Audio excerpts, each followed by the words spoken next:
RDC, vice-présidente à l'ONU. Une nouvelle victoire diplomatique de Tshisekedi face à Kagame.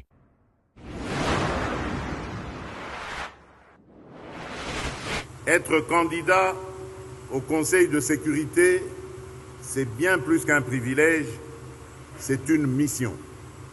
Une mission pour porter la voix de l'Afrique, ses aspirations et ses solutions au cœur des débats mondiaux. Pour la République démocratique du Congo, c'est l'occasion d'affirmer notre vocation de pays pivot au carrefour des dynamiques africaines, un pont entre les peuples et les régions du continent. Ainsi, nous venons devant la communauté internationale non pas comme des solliciteurs, mais comme des partenaires porteurs de solutions. Solutions climatiques, solutions énergétiques, solutions de sécurité collective fondées sur l'expérience et la solidarité. Lundi 2 juin 2025, la République démocratique du Congo a franchi une étape historique à New York en étant élue vice-présidente de la 80e session de l'Assemblée générale des Nations unies. Un événement plus que symbolique dans un contexte régional explosif où le leadership de Félix Tshisekedi se distingue à la fois par la montée en puissance de la diplomatie congolaise et par la lutte contre les réseaux obscurs de Kabila et les agressions de Kagame. Cette victoire diplomatique marque le réveil d'une nation longtemps reléguée au silence sur la scène internationale. L'élection de la RDC à la vice-présidence de la 80e session de l'Assemblée générale des Nations unies n'est pas un simple titre honorifique. Elle est l'aboutissement d'un virage stratégique opéré depuis 2019 par le président Félix Tshisekedi, qui a placé la diplomatie au cœur du redressement de l'État congolais.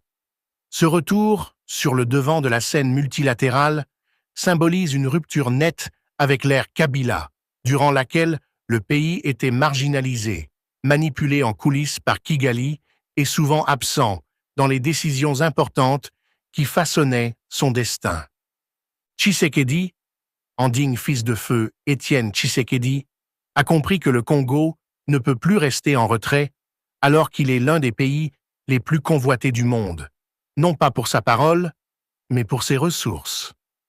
Pour inverser cette logique néocoloniale, il a déployé une diplomatie proactive, offensive et souverainiste. Cette diplomatie se distingue non seulement par la multiplication des partenariats bilatéraux fondés sur la transparence et la réciprocité, mais aussi par une présence renforcée du Congo dans toutes les grandes institutions multilatérales. L'élection à la vice-présidence de l'Assemblée générale de l'ONU en est la parfaite illustration. Elle intervient dans un contexte où la RDC est aussi candidate à un siège non permanent au Conseil de sécurité. Cette double ambition n'est pas anodine. Elle vise à placer la voix congolaise au cœur de la gouvernance mondiale, à pouvoir dénoncer les agressions étrangères en face des grandes puissances, mais aussi à proposer une vision alternative fondée sur la souveraineté des peuples africains. Depuis 2022, la RDC est confrontée à une résurgence des violences dans l'est du pays, alimentée par l'agression militaire du Rwanda à travers les rebelles du M23, que Kigali finance, arme et dirige. Face à cette agression, Tshisekedi n'a cessé d'alerter la communauté internationale sur le double jeu de Kagame.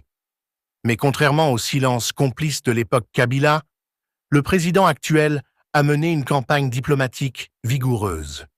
Du Conseil de sécurité au sommet de l'Union africaine, de la SADC à la CIRGL, Tshisekedi a porté la vérité congolaise au plus haut niveau. Ce travail de vérité a commencé à porter ses fruits. De nombreux pays ont cessé de relayer la propagande rwandaise qui présentait la RDC comme incapable de sécuriser son propre territoire. Aujourd'hui, ce discours ne convainc plus. car la diplomatie congolaise a révélé les véritables visées hégémoniques du régime de Kigali. Le masque de Paul Kagame est tombé. Derrière le vernis du développement et de l'ordre se cache une politique de prédation, d'occupation et de déstabilisation de ses voisins. En comparaison, Joseph Kabila, durant ses 18 années au pouvoir, a presque systématiquement évité les forums internationaux où il aurait pu dénoncer ses agissements.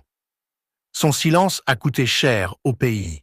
Non seulement il a facilité l'infiltration des institutions congolaises par des agents étrangers, mais il a aussi isolé la RDC des grandes dynamiques diplomatiques. Dans un monde où les décisions se prennent autour de la table, le Congo était souvent absent, représenté par des hommes de l'ombre, aux agendas ambigus. La rupture opérée par Tshisekedi est donc aussi une rupture morale. Il redonne au peuple congolais sa dignité et à la RDC son statut d'État souverain. Il a replacé les intérêts du Congo au cœur de toutes les négociations. Cette stratégie a été renforcée par le rôle central donné à la diplomatie parlementaire, notamment par l'action de Christophe Lutundula, ministre des Affaires étrangères, qui a multiplié les initiatives pour redonner de la crédibilité au passeport diplomatique congolais. Mais ce renouveau diplomatique ne va pas sans heurts. À l'intérieur du pays, Tshisekedi doit encore faire face à une cinquième colonne. Des anciens du système Kabila, aujourd'hui recyclés dans le discours de l'opposition ou exilés à l'étranger, qui cherchent à torpiller toutes les initiatives nationales. Ces individus, souvent liés à des réseaux économiques et militaires installés entre Dubaï, Kampala et Kigali, continuent d'alimenter la désinformation, tant sur les réseaux sociaux que dans certains cercles politiques occidentaux. En dépit de cela, les signaux sont au vert. La reconnaissance internationale de la RDC ne cesse de croître. Le soutien de plus en plus affiché de certains pays africains comme le Burundi, l'Angola ou l'Afrique du Sud démontre que Tshisekedi a su bâtir une coalition régionale solide, résolument opposée à l'expansionnisme du Rwanda et de ses affidés. La présence des troupes burundaises aux côtés des FARDC et des Wazalendo dans les opérations de libération du Nord Kivu illustre concrètement cette solidarité africaine retrouvée. Les Wazalendo, souvent caricaturés dans certains médias, jouent un rôle central dans cette résistance populaire contre l'agression rwandaise.